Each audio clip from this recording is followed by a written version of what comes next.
Hey guys, how you doing? It's Errol here. Hope you're doing great today. Before we go into our interview today, I want to give you just a bit of a heads up on our Rising Generation campaign that started on the 1st of October. Now, if you're not aware already, we've been doing these interviews now. We've taken some of the nuggets from the interviews and put them into a fantastic book, a resource called The Rising Generation, which is an amazing resource for emerging leaders, established leaders that will help you to step into your biggest challenges and become the leader that God has designed you to be.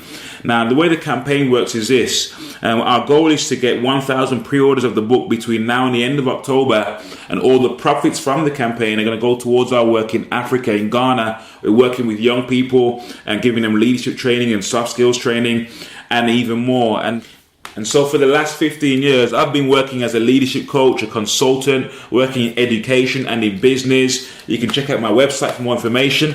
I'm a John Maxwell trained coach, speaker, and trainer. My appeal to you today is this. I want to offer my services to you, to your church, to your business, to your organization, to you as an individual in return for your support for this campaign. Let me give you an example of some of the packages that I'm offering to you. If you were to pre-order 150 copies of the Rising Generation book for your team, for your organization, for your church, or for your business, in return, I would offer you firstly a 90-minute live keynote address on a leadership topic of your choice, along with a Q&A for your organization or team. I'd also offer you a one-day leadership workshop for your team or organization, again on a leadership topic of your choice. And also, in addition to that, give you a free half-day one-to-one or group coaching session, again for yourself as a leader or for your core team or for your wider team on a leadership topic of your choice, all in return for your contribution, which is a $5,000 contribution. You're going to get $8,900 worth of value for your investment, and all the profit goes to the work in Ghana. How awesome is that? And there's similar packages. There's so many offers I've got. Another option is the $1,500 package, which for your $1,500 contribution, you'll get 20 copies of the book for your team or organization. And also a one-day leadership workshop with myself, again for your team, your organization. I'll come in and train your team on a leadership topic of your choice. How amazing is that? So much value. And there are many more offers in line with your budget, what you're able to invest. I want to reach out to you guys. Go and check out the website to make this campaign a success. We really need your support. I'm banking on you. So please share this with your friends and help us to spread the word. We appreciate you. God bless you. Enjoy today's episode. And welcome again to the Rising Generation Leadership Podcast with me, Errol Lawson. And our very special guest today is Jeremie Kubicek. Jeremie is a liberator. He spends his time fighting for the highest possible good of those he leads and trains leaders around the world to become more effective and productive while multiplying their best into their teams. His first book, Making Your Leadership Come Alive, became a Wall Street Journal bestseller. And in 2015, he co-wrote the hit books 5 Gears and The 5 Voices, which launched in the spring of 2016. Now, Jeremie, I know there's so much more to say about you, but please, if you will, fill in any gaps in your bio right there and give us a glimpse into what you're up to in the world right now. Yeah, Errol, so good to be with you. Thank you for the time, for the chance. No, it's real simple. I'm a Sherpa. I love to serve people. What I do is I like to use leadership as a platform to heal, to take things out of people and then build things up inside of them. And I find most of the time that most leaders don't understand what their voice is. They don't know who they really are. And so they're trying to be someone that they're not really ever intended to be. And I just like to get people free from that, and they get them liberated themselves so that they can then in turn liberate other people. So that's what I do.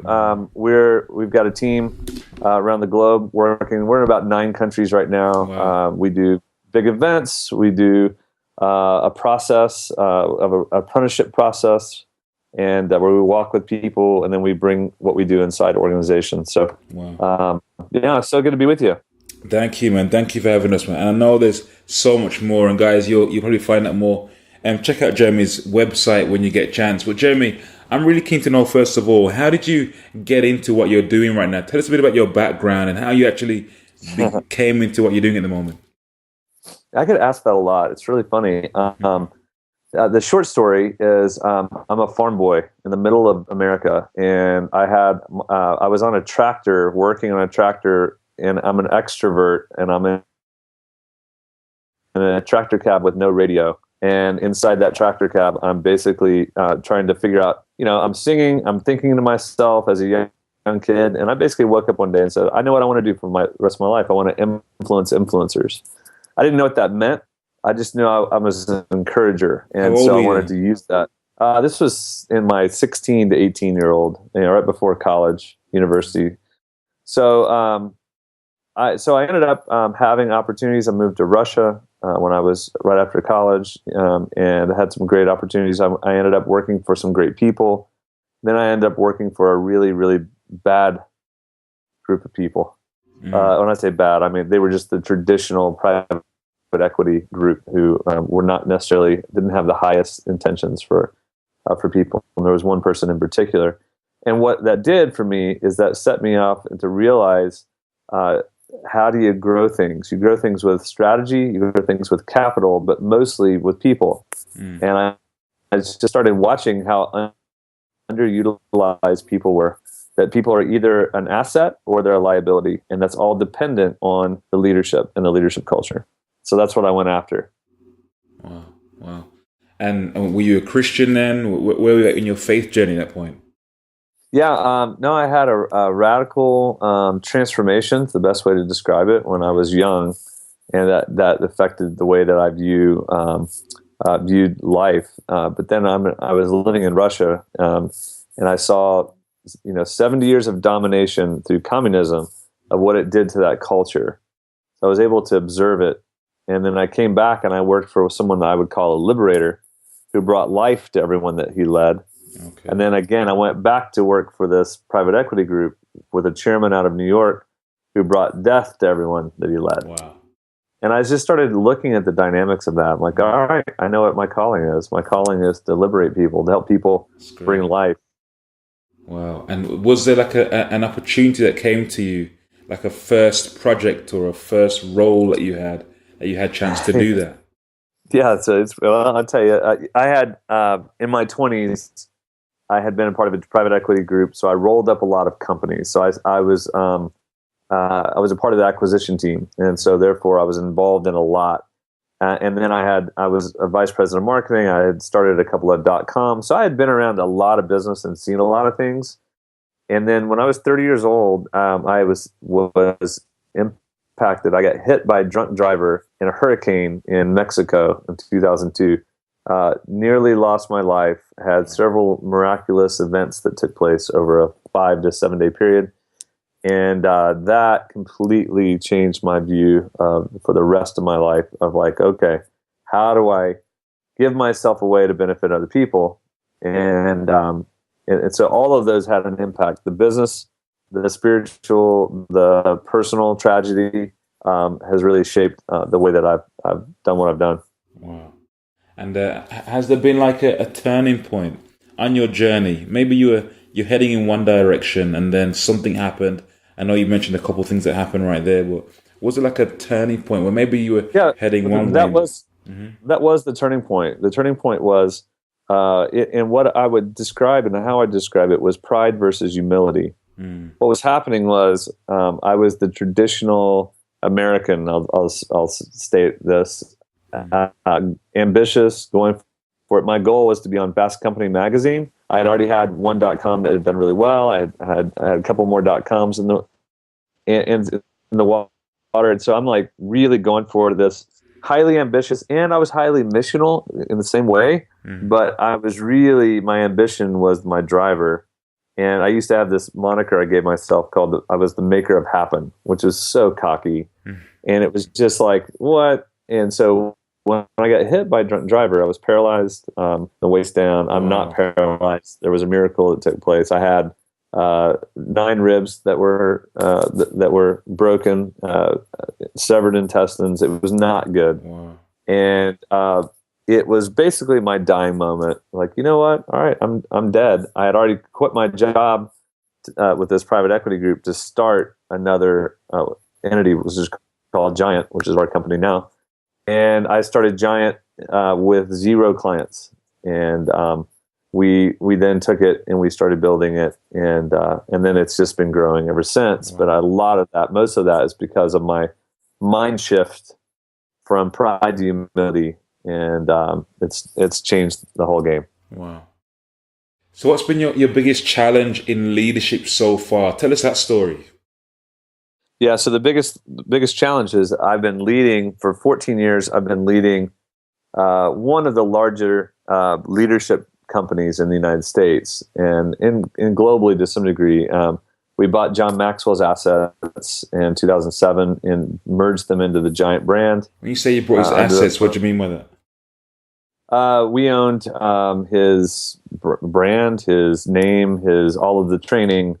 We owned, all of not as well. We owned the Enjoy was the name of the company. Okay. So we bought Enjoy. We bought Maximum Impact. We bought all of John Maxwell's events and brands and all that. So I was running those from 2007 to 2011. Wow. And in that time period, there was a major learning curve. And what I realized was most of the leader development businesses that are out there are not leading their own people very well. And I was one of them. And it's almost like the whole idea that the cobbler's son has no shoes. Mm-hmm. And so I woke up one day realizing, what am I doing? My leadership challenge is I'm telling my people to work 90 hours a week, and then for their leader development to watch the videos and read the books that we produce. Mm. I'm like, that's not leader development. That's information transfer. Right. And I've realized that most leader development is information transfer. Mm. It's not actually knowing your team, personally getting involved, developing them to be the highest possible leader they can be, bringing high support and high challenge consistently. And I changed everything 4 years ago. I quit what I was doing there. I hired someone else to replace me in my operations of events. They were overseeing, the Catalyst conferences, overseeing Leadercast. And I basically went on a journey to get to the meat of how do you actually help people become 100% healthy and teach them how to multiply what they know to other people. And I realized I wasn't doing it myself. And so I went after it. And that's what I've been doing the last 4 years. Yeah. And what's the lesson there for us? I mean, someone listening right now, they're a leader in their church, in their business, in their organization. What's the lesson there for everybody to take away? So that's a question to me, right? Yeah. Yeah. So, a lesson would be, are you working so hard in the grind, trying to make things happen, that you're actually undermining your influence? And are you to the point where do people want to follow you, or do they have to follow you? And that question is really significant, because if they have to follow you because they want to keep their jobs and their salaries, then you're not a leader worth following. So what does it look like to have someone that wants to follow you? And that's really what I've been on a journey with, of helping people get to that point. It's great. And now at this stage, all these years later, from starting when you're just like, in your teens almost, how do you now define success at this stage? That's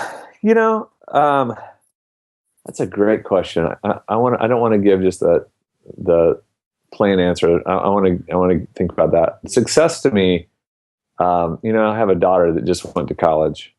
And my kids really value me. They really know that I'm for them, and they want to spend time with me. My wife likes me. My team, they want to be around me. I would say, from a leader, success is, do you have a business or a team that everyone wants to work for and be a part of? And to me, that's success. Is that I'm not trying to be someone outwardly, but inwardly, no one wants to be around. There's congruence. So I think a lack of congruence is really what builds cynicism in our culture. That's great. And I think it was John Maxwell that said, the secrets to your success are hidden in your daily routine. What does the first 90 minutes of your day typically look like now as just your day? How does it look?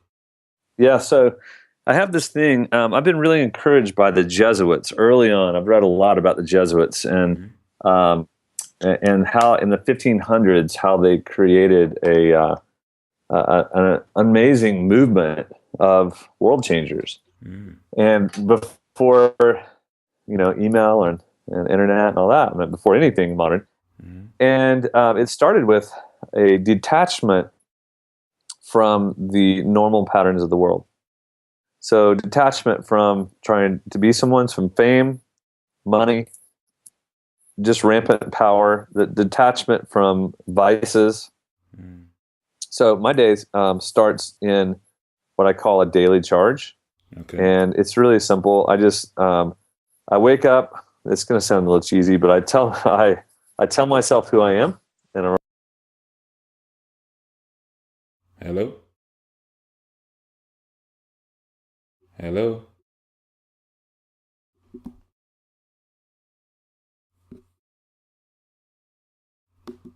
Hello?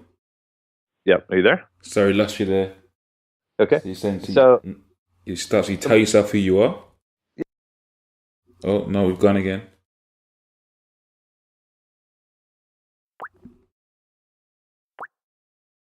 Myself who he is. Sorry, we lost you there, Jeremy. So start again if you will, please, on that, yeah. Yeah, I just said my daily charge is I tell myself who I am. I then I remind myself who God is, and I thank Him for it. And then what I do is I have this thing called the person of peace. I start asking God, who are the people of peace that you want me to encourage today, and that He would bring them to me. And any that wouldn't be, I would just I'm not going to worry about them. I'm gonna shake the dust off my feet and keep moving.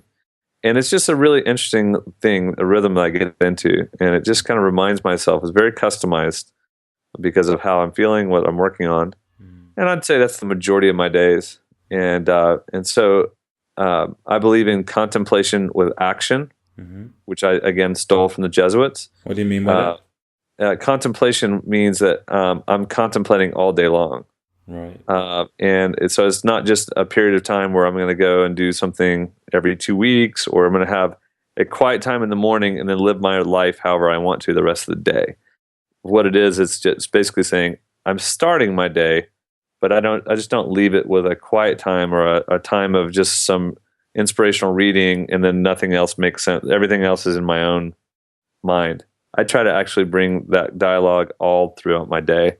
So I get to a point at the end of the day, and I do a review, and I reflect, and I basically say, "Hey, am I who I am, or was I trying to be someone?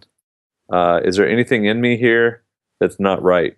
And so, what happens in that process is almost like a consistent communion with God, and this is just for me. I mean, I don't know how everyone else is, but for me, that's what I've been learning. And so this contemplation and action really allows me to go. I mean, I'm a goer. I get a lot done. I do a lot of things, but it allows me to stay connected with the Lord as I'm going. Amen. Amen. And have there been any other key habits that have attributed towards your success? Yeah, I wrote about them. Now, this is going to sound like I'm pitching my book, but the 5 gears. The 5 gears is basically my work-life balance situation. I realized that I was having major work-life balance issues, as most people do. So I created a simple metaphor using a stick shift, and it actually came from my time in the UK. Because in the UK, I had to use a left-handed stick shift. Oh, yeah. And in the US, that's really tricky, right? So I was having to learn how to drive again. And what took place was me using that metaphor to realize that sometimes I was in the wrong gear. I was learning how to shift again, and I realized that there's 5 gears in life. There's the high focus time. There's the multitask time. There's social time. There's personal connection time, and then there's personal recharge time. And what I realized is that most of my life was stuck in 4th and 5th gear, multitasking and high focus. And I was not learning how to shift very well to social. I was not shifting very well to connection with key people, and I was not doing any personal recharge. So I implemented the gears in my own life, and now it's a sign language that people are learning globally. And so if I hold up 4 fingers or 2 fingers, people know what that means. And so what's happening is I'm helping people learn how to shift to be in the right gear at the right time. That's good. So my habit then is I create a trigger point, a marker about 2 miles from my house. When I hit that marker, it happens to be a bridge over a lake. When I hit the bridge, I know I'm 2.5 miles, and I shift to whatever's happening that night. I get off the phone, I stop thinking about work or whatever, and I start thinking intentionally about my son, my kids, my wife, whatever's going on. Good. So that I can get into the right frame of mind, so that when I'm there, I'm present. And what I realize is most leaders don't know how to be present because they're overproductive and underpresent, and they're killing influence and they're killing their relationships. Are you seriously fired up about growing as a leader in business or church-based ministry? Are you feeling somewhat frustrated about not having realized your full potential in what you've been called to do? Could you do with someone to help you get some extra clarity or to be a sounding board for your plans and ideas? Great athletes have coaches, so do great leaders. The right leadership coach for you will result in an increased sense of clarity, direction, and purpose, dramatically increasing the results you achieve. If you're ready to step up, contact Errol to book a free, no-obligation introductory coaching session and see whether Errol is the right coach for you. Errol takes the lessons learned from his own leadership journey and from his extensive research to help leaders and entrepreneurs to step into their biggest challenges and rise to their next level. Email admin@errollawson.com right now to schedule your call. I want to just go back a little bit. You know, when you talked earlier about, so when you started Giant, and you had no clients, right? Mm-hmm. And you built it up to the international brand that it is now. Just walk us through that. You know, someone listening right now, they're maybe in a similar situation and they're thinking, God, I've got this vision for this organization or for this project or business, and it may be even similar to Giant, and they're thinking, how? And if you're listening, sorry if I missed that question earlier, but yeah. So let me jump in. Mm-hmm. I'm going to encourage someone very, very quickly with this idea, and it's the idea of do not despise small beginnings. I'm a starter. I always start small. I've never been in a place where I've just said, okay, I've got $50 million, here we go, and it's just big private equity money. For me, I love the incubation. I love the soul that gets created in an organization or entity at the small stages. Like everyone wants to work for Google or Apple now, but you realize that Google and Apple both started in garages in California. It's the garage time is when the soul is built. So don't despise the small beginning. So if you're starting, it's okay. And what I've also found is there's a trap of comparison and looking at what other people are doing and feeling this pressure and almost like fear of missing out coupled with jealousy. And it's a trap. So for me, I've had a clear vision of what Giant is and is to be. We have a Giant has a little I in our brand. And the little I stands for David, not Saul, or David, not Goliath. So the whole idea is humility, not pride. So, it's hard to sell humility in this world. And so what we're doing is we're selling humility through a process of transformation. And secure, confident, humble people are who people want to follow. So we're helping people get there. So for me, it started with one client. And then it led to 4 clients, and then it led to 20 clients, and then it led to, see what I mean? And then it led to an acquisition where we bought John Maxwell's business, which then took us nationally and globally, which then led to, opportunities and partnerships with really key people, Henry Cloud, Mark Sanborn, Pat Lencioni, other friends that we've gotten to be around and connect and help serve. So that started leading to those things, which then led to a big aha. I was like, if I'm going to do what I really want to do, I actually have to go back and get small again. So I went and got big, and then I realized it was not going in the trajectory that I wanted it. So I went and went small again. And then in 3 years, now we've built up, and it's grown much, much quicker because of the brand that we already have. So does that make sense, Errol? Yeah, it does. It does. It does. I love what you said about not despising the small beginnings, and just the lead that people want to follow is someone that's secure and humble and confident in themselves. Mm-hmm. That's great, man. So what's your biggest weakness as a leader? My biggest weakness is trying to be somebody. It's pride. It's I don't. People have certain people have issues with certain things. Some people have issues with certain vices, alcohol, sex. Some people have issues with power. For me, it's my vice, if you will, is fame, and which is really hard when I'm in this business. We have big events and we bring all these leaders on stage. So my kryptonite is the opposite of my strength. It's my strength is connecting, envisioning, creating things, making really complicated things simple. That's what I'm probably one of the best at. That doesn't sound humble in saying it, but I'm confident in it because I've had enough experience. And that's what God has made me to do. He's given me the ability to take really complicated ideas and make them simple for everyone to learn. But in the process, my biggest weakness is that I'm at times trying to be someone. Or I look at other people and, gosh, I could have done. Why? I can't believe they're getting to do. And so I have to keep my head down. I have to keep very focused, very humble, very surrendered, and go, you know what? In the next 20 years, what does God want to do with me? How does he want to use me?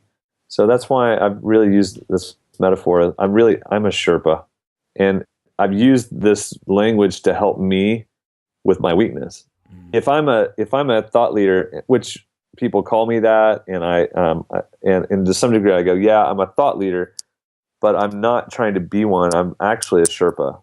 I'm actually a guy who I encourage people, and so if I can encourage them, if I can help them, then I can play my sweet spot. Anytime I get off into this guru mentality, it's not helpful. It's not healthy for me. So just being very candid and very honest and open, which I don't mind being, obviously, that's what I deal with. Whereas I see other people, they deal with control issues, they deal with power issues, or with other vices that have entered in. That's great. And you shared your biggest strength there for us as well. At the beginning of your journey, what, if anything, was holding you back from going into leadership? Yeah, not much. I don't have any. I don't have a lot of inhibitions. I grew up in Oklahoma, and I'm going to give a shout out to this. Oklahoma in the United States is in the middle of nowhere. It's in the middle of the country. But Oklahoma was a pioneering state. It was a state that they did land runs, and people would go and stake their claim, and they would make it happen. There's tornadoes here, there's earthquakes, there's droughts, and it's beautiful and it's rugged. So it's like a frontier. And it was basically the idea is if you can make it in Oklahoma, then you can make it anywhere. Right. And so it has a very much of a pioneering spirit here in Oklahoma in the state. So I guess for me, I don't have a lot of inhibitions, and so I have this mentality of who says we can't. Now, when I was in the Southeast in Atlanta, there was very much a plantation mentality, kind of a prohibition mindset of well, who's your daddy? Who says you can do that? Where did you come from? Then I moved to London. Oh my goodness. I moved to England, and the class system is ridiculous. And the class system is basically, yes, so Errol, tell me about your family. Where are you from? Right? And so this whole thing of we went over and we rented this really large estate. It was the Headser Priory. It was 10-bedroom monastery. And all of our neighbors were these aristocratic landowners that had been around for 350, 400 years, their families. And they're coming to me and they're like, "Oh, Jeremie, yeah, so good to have you here. Tell me about yourself. Now, tell me about your father." I'm like, "My dad's a farmer in Oklahoma." And then they started laughing. "Oh, that's so funny. No, really, who are you?" And I'm like, "I'm nobody. I'm a guy who, I'm a guy who basically is giving himself away to benefit other people, and I'm just a bloke. I'm just a guy, and but I'm using leadership as a platform to influence people and to serve them and help them. And I feel like there's a massive issue in this world with people trying to be someone they were never intended to be. That's called pride. I think it was the original sin. And so therefore, when you think of pride, it's a very dangerous element that rarely gets talked about. And for me, I'm trying to live as a humble Sherpa. Amen. And just looking back over your journey, even now, who are your top 3 most significant mentors in your life? I've got 3 guys that have really challenged and changed my perspective recently. One is a guy named Doug Coe. Doug is 86 years old, 87. He runs a lot of the international prayer breakfast movement and all that. But he has really helped me see globally, see leadership and understand the dichotomy and the issues that goes on between religion and all the disunity of denominations and all those kinds of things. He's really helped me walk through that and how to have influence with global leaders. A guy named Larry Green. Larry was a former executive of Coca-Cola. He runs a brand called CloudWalk. Larry he's been a Sherpa to me. He actually... Hello? Hello? Hello? 36 minutes. Hello? Jeremie?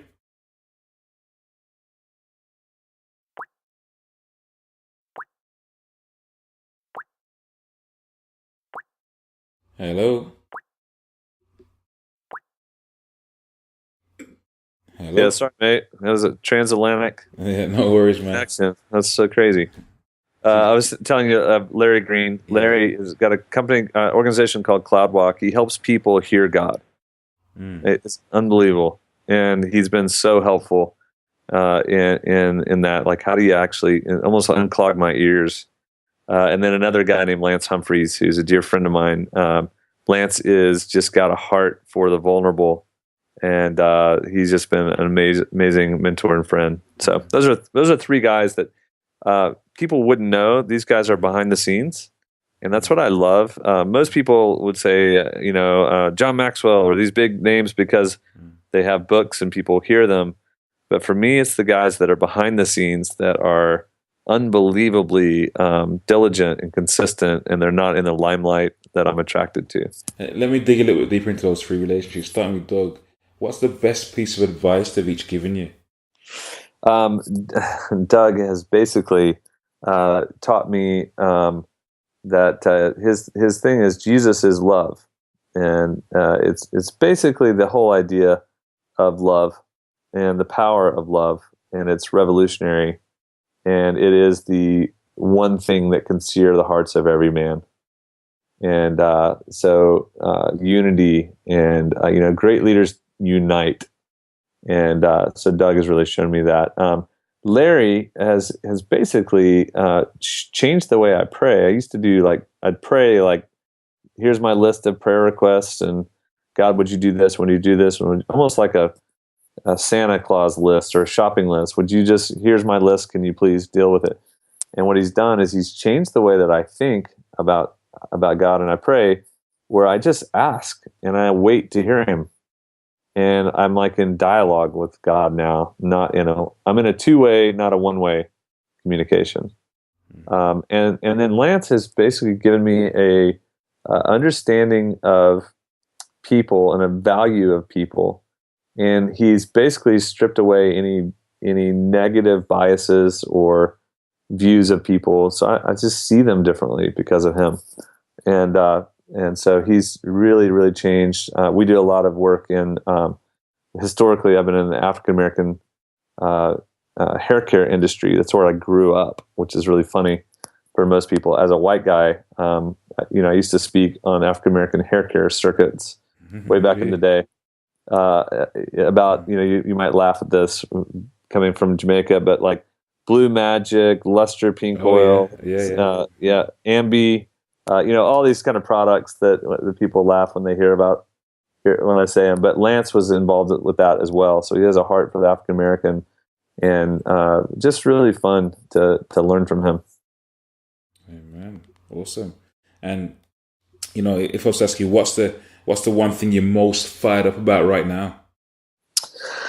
The one thing I'm most excited about right now is we're creating a Liberator network, and it's basically a network of people who have this heart and hunger to liberate, and they want to go after it. And so what I'm most excited about is I feel like I've figured out a way to train people through visual tools and sign language. Not traditional sign language, but a modified sign language, to actually take everything that's in their heart and train other people. So I'm most excited right now of the idea of multiplication. So how I can and it's actually exponential multiplication, how I can actually take someone who then trains someone who trains someone who trains someone. And I've just been hearing now from people like, Jeremie, I just want to tell you thank you. I've had this transformation from so-and-so who came from so-and-so who came from a guy who I've been working with. And it's just fun to see the multiplication concept happen and to see transformation that way. So that's what transformation, multiplication. That's what I'm most excited about. Awesome, man. And I know you've written some books yourself, and if you tell us those, we're going to get those up in the show notes here. But is there a book or resource you'd recommend as well to a leader who's listening right now? Someone, maybe they could be an entrepreneur, they could be a business owner, a church-based leader. If they want to have a game-changing experience, this is free online. Humility by Andrew Murray is a game changer. But they have to. Some people will read it like I have no idea what he's talking about. It's only for those who are mature and who actually are ready to deal deep and go deep. That book is a game changer. Another one that's just a good business and cause and business based, Heroic Leadership by what's his last name here? Lowney, Chris Lowney. Okay. That's the history of the Jesuits and how they changed the world. Really, really, really impactful book for me. So those are a couple that I would recommend that may be off the beaten path. That's great, man. That's great. Jeremie, it's been really, really refreshing speaking to you today. It's been therapeutic in some ways, just great. Listening to you, to hearing you share your experiences and your stories and your journey. I know there's a lot more that you have done that you haven't mentioned today. But guys, I really recommend that you go and follow Jeremie. Go check out his material. Go check out the website, jeremiekubicek.com. Check out his books and his resources that are available to you.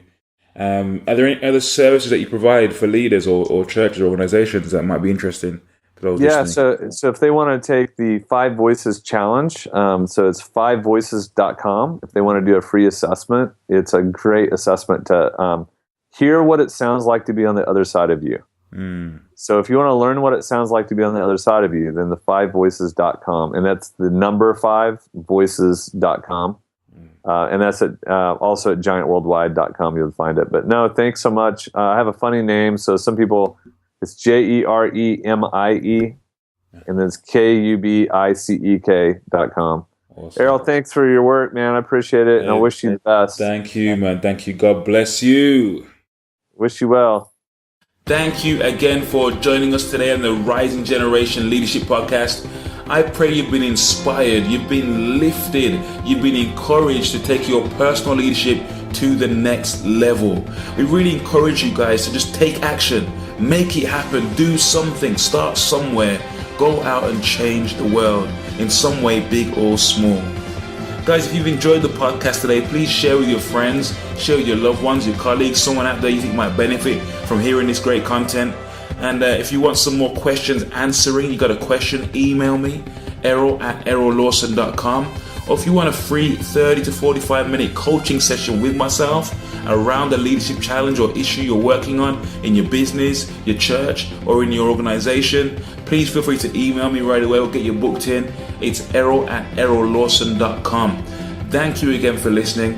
Go to our iTunes page, check it out, check out the previous episodes, give us a nice review. That would be awesome. Really appreciate if you could do that for us. We really appreciate you just for being here and listening. Thank you so much. God bless you, and we'll see you on the next episode of The Rising Generation.